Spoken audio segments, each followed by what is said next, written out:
We would always say that, like, when we went out too one hard. game that I for sure have. Hey, I'm talking here, Sorry, asshole.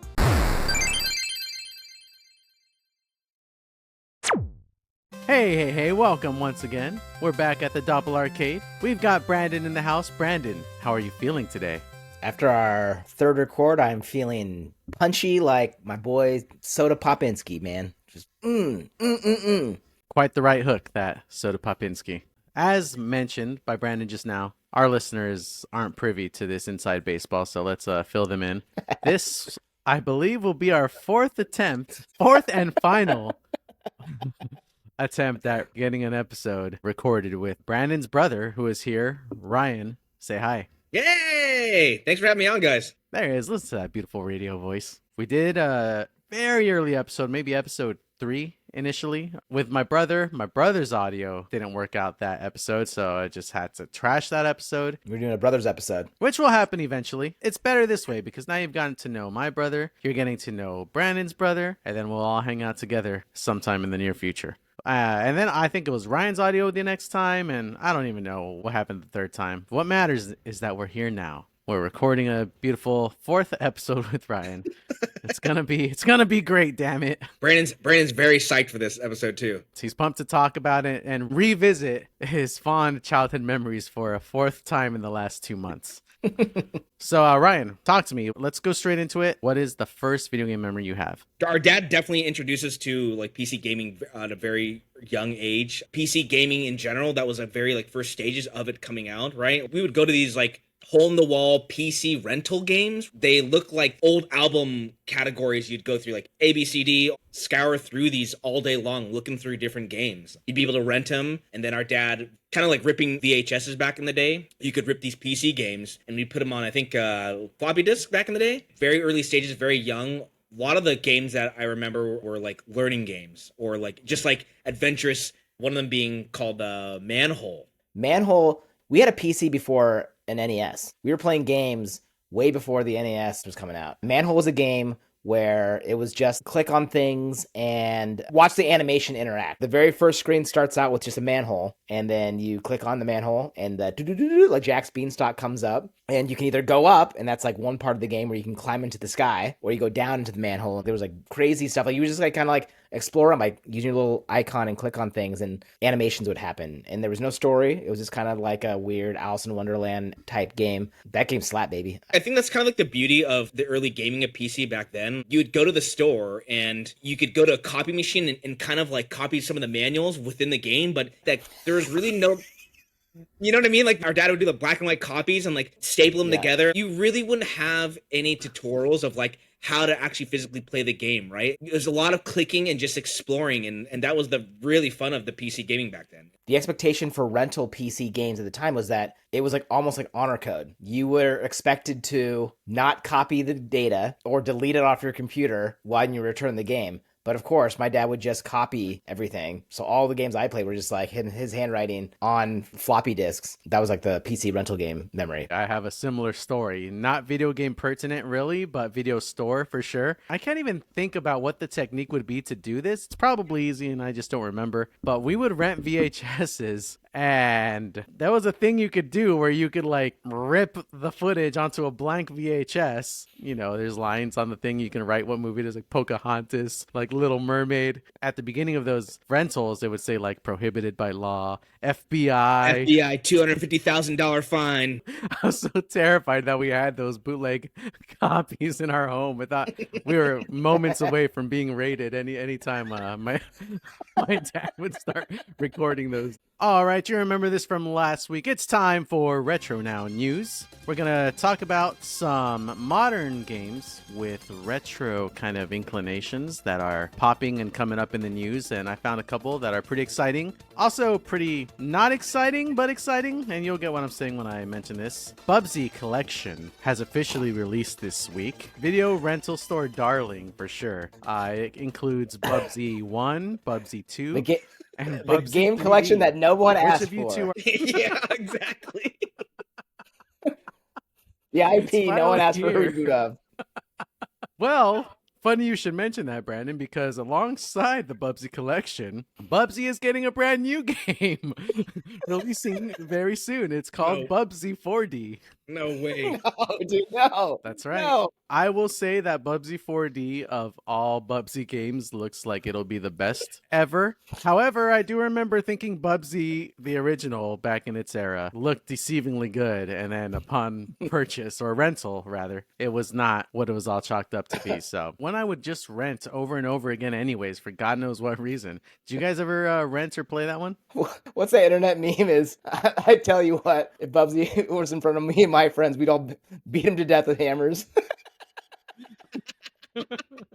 He'd have a funny quip ready for you if that were to happen. What a tryhard. Bubsy was too much of a tryhard, man. I was like, we know what you're doing. I know what you're trying to do. I'm not doing this, Bubsy. I don't know. I feel like all of Ryan's games were terrible picks anyway, so. I gotta interject here. Continue, You guys were Suzanne. talking shit about that Tasmanian Devil game last couple episodes. I was just appalled, to be honest with you. Ryan.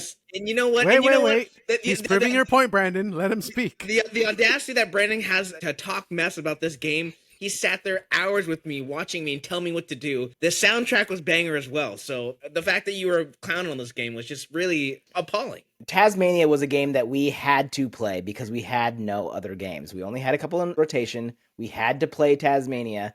That's not a good game, man. That is not true. We had tons of games. We also got some good ones like Lost Vikings. Such a good game. We'll definitely get back to Lost Vikings because I do want to chat a little bit about that. The Tasmanian Devil game makes sense that you would like it, right? You're a big racing game fan, and literally this game puts you in the perspective of those classic arcade Repetitiveness. racers. You like a good loop of left, right? Anything with a steering wheel, this guy couldn't get enough of. Get me into that driver's seat. I'm right as rain. I think one of the SLB, first baby. rental games you got, Chaz, was Indy 500, right? Was that the name of the game? A racing game for the PC that I remember he spent hours playing. You did that Monster Truck game too. Microsoft Monster Truck Madness. Oh yeah, Monster Truck Madness, yeah. That's a deep cut. That one was cool because honestly, that was almost like a open free world with a monster truck. Like, come on, guys, driving around Bigfoot everywhere, wherever you want to, going off hills and jumps. Did either of you have those little motorized monster trucks that you could like ride in IRL? Oh, did I? I knew it.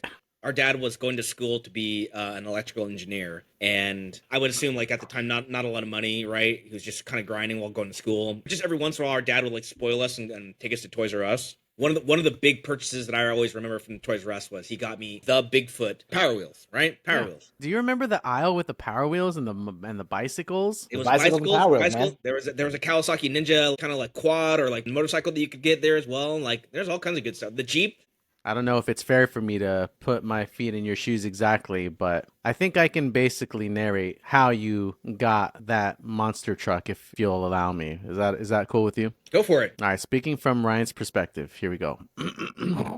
I was watching TV, Dad and me watching that Bigfoot on TV. It was nice in that metal, crunching them cars. If only that Bigfoot truck was ours. Pow, pow, Power Wheels. Pow, pow, Power Wheels. Ain't nothing I'd rather do than drive me a Bigfoot with real sound too. Beep, beep. Hey, Dad, look at me. I'm driving a Bigfoot like on TV. Does that basically summarize? Something along the lines of that. Yeah, good one, Ray. I don't even know that. Is that a commercial? All Wow. these jingles just stuck in my head ever since I was a kid. I have like hundreds of them. You're like a real Jesse Consopoulos, dude. Have mercy. I want to talk a little bit about Lost Vikings. That was another frequent rental, one that I just kept coming back to. I think I like it more now than I did back then. Something about it just intrigued me. I think it was the challenge. Like, it was this puzzle that I couldn't solve, and I got closer every time, right? Did you guys own that one, rent it? We owned it. Our cousin We gave owned to it. us. Our cousin would kind of like the used video games that like no one was really renting, or like maybe they had like too many copies or whatnot. Like he would just get kicked down, and I'm sure like he got it for a good discount as well, about working there. But I think we had 1 and 2. No. Did we you only guys had one. finish it? Yes, I yes, don't we think- did. I don't think so, man. Yes. I think the game was I know super for- hard. No, I know for a fact that you did, Brandon. Maybe I did. I just don't remember. But Yeah, I remember yeah. I get- I don't know. I beat a lot of games. That's one of those video games that I would be the brother sitting next to Brandon on the PC and like watching him play the PC games. And looking back at it now, it's like it was fun. It was really fun just to kind of sit there, taking the music, right? How he wants to play the game from his perspective. And Prince of Persia was one that we played a lot too. That was another one that you and I did a lot of backseat driving, figuring out. It's the definitely a puzzles and good stuff, that good game. backseater kind of game. And next in Retro Now news is that there is a He-Man Masters of the Universe beat 'em up releasing on consoles. It'll be cross-play, and it kind of resembles that classic X-Men arcade vibe. It gives you that Ninja Turtles energy, Streets of Rage. It's one that looks beautiful. I'm not the hugest beat 'em up fan, but I am a fan of playing retro games with friends. I got the Ninja Turtles game on Switch and partied up with some buddies. Finished that one. He-Man Masters of the Universe. Definitely one I'm down to like jump on with you guys or anyone else who's down. You guys have any experiences with beat 'em ups at arcades? I'm sure as brothers you did plenty of that. Cowabunga. Every time, man. Cowabunga is Brandon's Kingdom Hearts. I'm just gonna drive that joke into the ground. This is gonna be just like a runner for this podcast. Yeah, we did beat 'em ups. We did a lot of like X-Men. We have jokes with like my friends with the X-Men because like if you did your power move, you lost a little bit of energy, right? We would always say that like when we went out too One beat 'em hard. up that I for sure have. Hey, I'm talking here. Sorry, Brandon. Classic. When we party too hard, we would use our X-Men power move because we would like just go all out and we'd lose a little bit of life. I'm visualizing you at a house party, Brandon, doing the Colossus. That's exactly what we always do. Go, "Ah." I knew it. So what were you going to say, Rai, about beat 'em ups? One of the beat ups I remember distinctly, like we had an old arcade locally called Wonderland. There's still some kicking around within Washington, Oregon. The one There are? Yeah, there's a couple left. There's one that I distinctly remember. It was the Michael Jackson one. I think it was Moonwalker, right? Yep, Moonwalker. I'm surprised we haven't mentioned that one as just one of the great beat 'em ups Yeah, that's a good one. of our time. I remember as a kid, I was like, why is there a chimpanzee? I didn't get like the chimpanzee. You think it's weird for a video game? It's referenced straight out of real life. I mean, I knew it had to be, but I don't think I got that as a kid. I was like, what? Why is there a chimpanzee? Michael Jackson had a chimpanzee IRL, and he, All right, yeah. he was featured in the video game. His name Right. was Bubbles. Did you guys ever play the Genesis version? I didn't play the Genesis version, but I definitely remember seeing it on Genesis. It was entirely different. It wasn't a beat 'em up. In my mind, it was dope. I remember thinking that game was so cool. You just have to go through different music video sets and save basically Annie from Smooth Criminal. Ain't you okay? Ain't you okay? I Exactly. just liked his power up. Wasn't there at some point, didn't he turn into like a robotic machine? in Michael Jackson or something? Yeah, the graphic grew and then he shrunk back down. Yeah. Yeah. And Why it was was that? a little isometric, right? The angle was slightly tilted, Yeah. like you were watching him from the overhead. Mm-hmm. That was also like an angle that these beat 'em ups didn't exactly take. It felt a little different than your average beat 'em up. And you can like shoot. I think there was like magic you can almost like shoot out of your hands. Or something. All the guys would dance as a special move. I just remember like throwing the hat. Oh yeah, yeah. Got to revisit that. I'm excited to check out the B-roll of that one. He-Man, Masters of the Universe. Coming soon. Next up, I'd like to go over this day in gaming section. Animal Crossing, released on GameCube in 2002. 23 years ago, guys. No way. Is that no I know. way? Ryan has a And lot of memories of coming back into the room, checking on me in the morning. I was like, Nook Shop got new stuff. I had to wake up at 6:30 in the morning to see if I can get a fishing pole, a butterfly No, net. dude, it was One more apple. so our mom had this layout in the house to where we had connecting bathrooms and Jack and Jill bathrooms. yeah, there were so many odd times I would see the glare of the light underneath the door. Like, what the heck? Like, there's no way. Like, this guy left this TV on while going to sleep. Crack open the door. This guy's like bloodshot eyes, like working. I'm like, dude, I was like, what are you doing? You're like, my guys woke up. I gotta do my thing. I was like, close the door slowly. I was like, all right. And that was never my game, and I'm not gonna hate on it, but I was just like, what is going on in this world right now? Animal Crossing is definitely not a Ryan Huang game for sure. Maybe if I revisit it now, I might like it because I actually like Stardew Valley. Two things, yes. One, Ryan, you would love Animal Crossing if you love Stardew Valley. Two, it's super interesting, Brandon, that given that you loved Animal Crossing GameCube, that you didn't really jump into playing Animal Crossing during the pandemic. Like, what else did you have to do? One, I had to share with my wife, who was obsessed. We were just not going to share it. She was just like, I'm telling you right now, I'm not going to share this account with you. I'm going to have the Switch at all times, so you need to find something else to do. So that was that. Two, OG Animal Crossing players remember the grip that game had on us. And I was like, I can't go down this rabbit hole again, dude. Especially with all the new stuff. Don't There's forget no the third, way. Brandon. There's no way I was going to get sucked back into it again. I can't. I know myself too well. Ryan says there's a third reason. What's the third reason, Ryan? The third one is definitely my fault. I got introduced to Call of Duty and I got hooked since day one. But I was telling Brandon about this Warzone game. I know, Ray. I know we got hooked, and that was our COVID, dude. The Apex Arena lost a real one that day. Yeah. We played a lot of Apex during COVID too, though. Yeah, that's true. I remember when Ryan brought you over to the COD side. And I was just like, it's over. He's I mean, I gone. get it, man. I get it. I don't want to be this person. He's a dude, bro.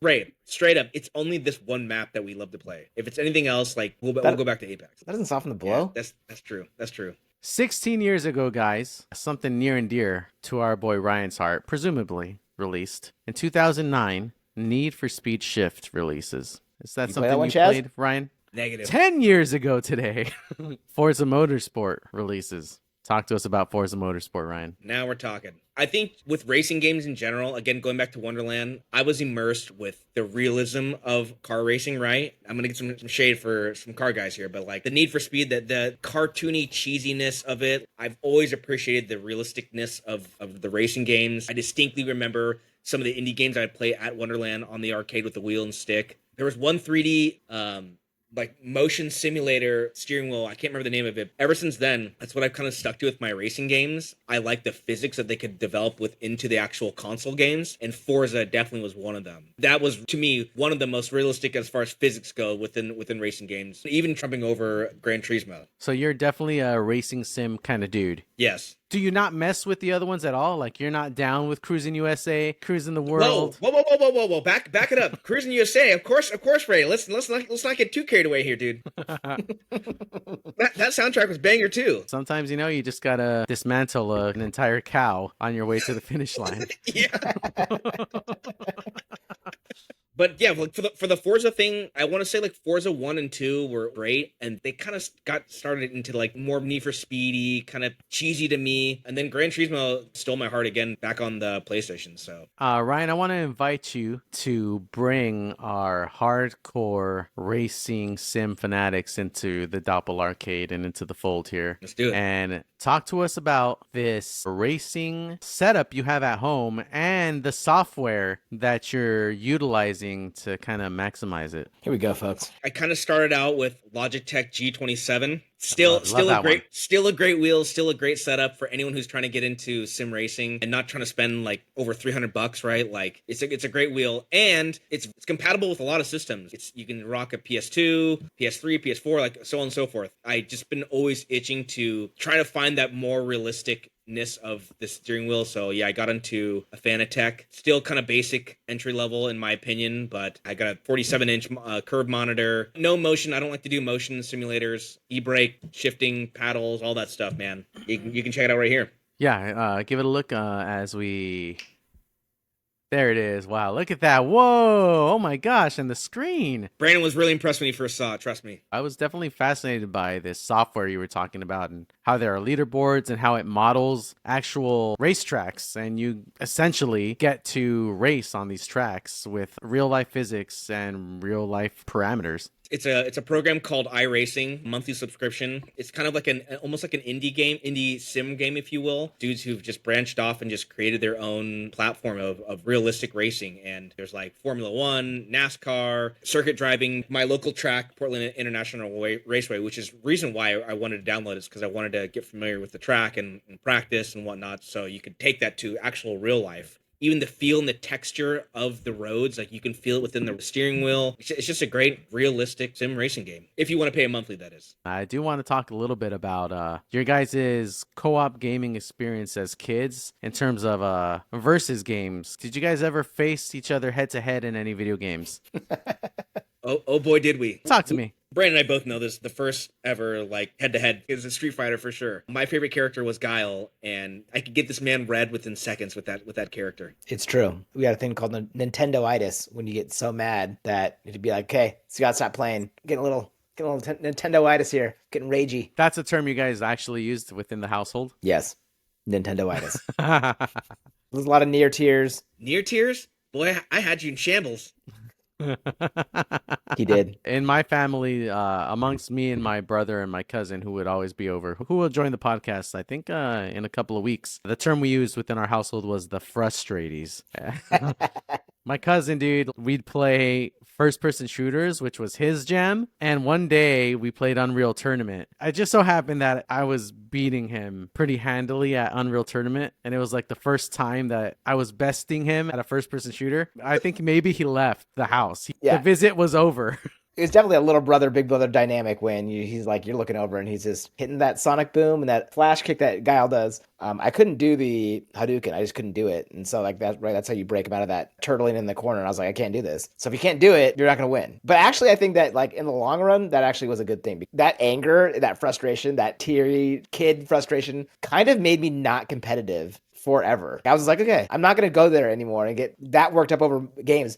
We did Twisted Metal. When I came back for college, he introduced me to Mortal Kombat just to like progress the story, get all the endings, unlock all the bonus content. I think he introduced me to Soul Calibur too, Chaz. We did Dead or Alive too. Same thing. Like you and I would play a lot of Dead or Alive, but you were a lot more into the fighting games than I was. One of the first PlayStation memories I have is our uncle. He had one of the big PlayStation demo discs that was like loaded with a plethora of games, but one of them was the first Tekken. That got me hooked too. I mean, yeah, I don't got to tell you guys, but I played any and all fighting games I could get my little hands on for sure. And Tekken, Soul Calibur, Battle Arena Toshinden, Street Fighter Alpha, Pocket Fighter. I definitely loved fighting games and grew up with a brother who would always come home with a new one. So it was lit. Honestly, it was awesome to have someone to regularly compete with. To this day, like I was at an arcade with my brother playing Street Fighter for my birthday and we locked in, dude. We had a solid set. I don't even know who ended up having the advantage. It's always just so close. And I love that aspect of having a sibling for sure. And I will say, like, Brandon and I actually worked really well together because just like a Twisted Metal, like we worked really hard to like cooperatively together to finish the characters per story, right? Like that was one thing that we always just got along well and tried to do the best with. More co-op siblings than versus siblings, it sounds like. Yeah, because I could get this guy red within seconds of these so-called cheap moves. I definitely grew up in a versus household, but we definitely dabbled in co-op too. All right, I think now's a good time for us to move into our racing game tier list segment. Hit me, baby. All right, so here's the thing. This tier list is huge. We got to boil it down, right? I think you're going to have to pick 2 games per tier. And that presents probably a big challenge for you. He had like at least 5-6 games S tier. Yeah. Two's not enough, but okay, well, we'll give it a go here. So we have a masterpiece tier, S tier, A, B, garbage, ignore the never played tier. Huge list. Start calling them out, Chazzy. Start from the bottom. Let's work our way up. It's like he's picking his first child's name on the birth certificate. I would say driver goes, but let's just go into B. I love more of the simulation games, but I think Masterpiece, Gran Turismo 4 needs to go up there. Okay. The soundtrack, the graphics at this game, it is literally a masterpiece. It's a wonderful game. Just for nostalgic reasons, it is cheesy, but it's just such a damn good game, and that is Need for Speed Underground, the first one. I'm gonna put that next one to driver. Great game. The soundtrack again was awesome. Circa 2003-ish. I think for A, the first Forza. A tier, Forza Motorsport. Why? This is the first Forza that branched out. I think it did really well competing against a Gran Turismo. The physics and braking on this game that really drew me into it and was playing it nonstop. Did you ever play Forza Horizon? I honestly, I didn't really like it. Well, I got It's Game like of the Year a lot of places. Open free world, like it's cool. It's just not my gig. So what do I have left as far as tiers go? 2 needed an S and 1 needed an A. And I want one garbage. I want one garbage too. And yeah, let's go with 1 garbage. I like that. We need to put the Gran Turismo 7 in the S. This is the newest Gran Turismo. 5 and 6, they were all right. They really have bounced back with this PS5 Gran Turismo 7, and I still play it religiously to this day. The music's great. The graphics are great. It's an awesome game. All right, Now garbage games. Oh my god, I'm gonna get a lot of crap for this. Need for Speed Most Wanted. It's his choice, not ours. That's your garbage, huh? All right, and while we're here, throwing Crazy Taxi in S tier. I mean, S tier would be 64 for me, Mario Kart 64, but I'm not seeing it. I know we're trying to wrap it up here, but like Outrun, like the original Outrun's right there. Dude, that game is so good. And look at the artwork.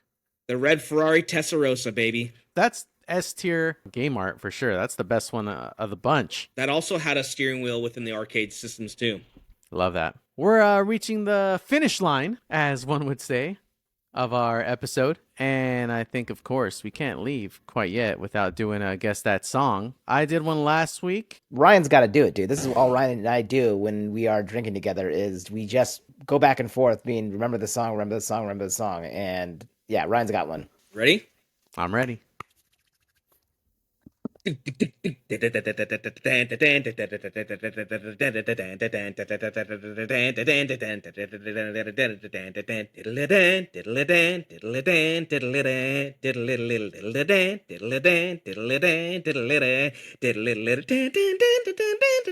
right, I gotta guess. I gotta guess.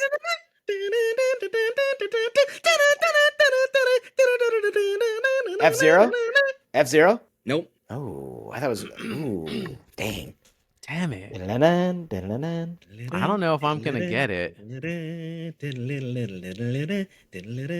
Chaz, would I know this? I should know this for sure. Yeah. Would I know it? The hint is NES game. Oh, NES. It was a cartoon. The whole game is a banger. Like, if there's an album, it'd be front to back, baby, all day long.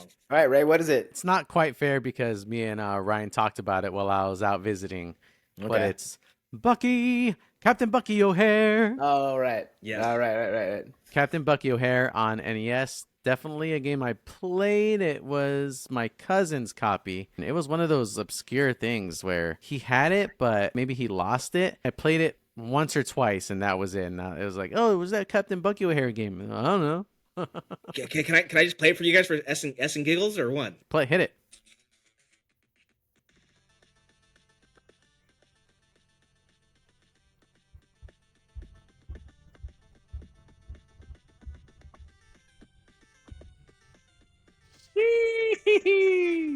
That's good. That is Here good. comes the good part.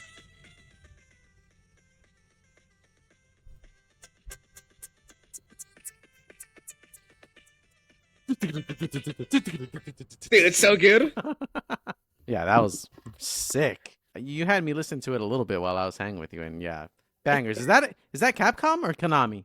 Of course, it's Capcom, baby. Wait, actually, wait. It is Konami. I think it was Konami. It's one of the two, man. There are only two software developers in the NES era who knew how to manipulate the soundboard of that console the way that they did. That does it for today's episode, gang. Thanks a lot, Ryan, for hanging out. Guys, we did it after a few, attempts. I always knew we could. Ryan closes out early and erases all the recording. A meteor strikes. Ryan, Brandon, I'll see you guys soon. Take care, Dopplers. And until the next one, peace. See you guys. Hey everybody, it's Ray here. Just wanted to thank you for tuning into the Dire Pass Level Podcast. If you want to hang out and join us for the next episode, make sure to like and subscribe. That way you're notified when our next episode releases. If you really, really, really liked it, you'd do us a solid if you left us a review. Reviews are a great way to spread the word about our podcast, and the more gamers to share these stories with, the better. All right, we'll see you next week. Have a good one. There we go.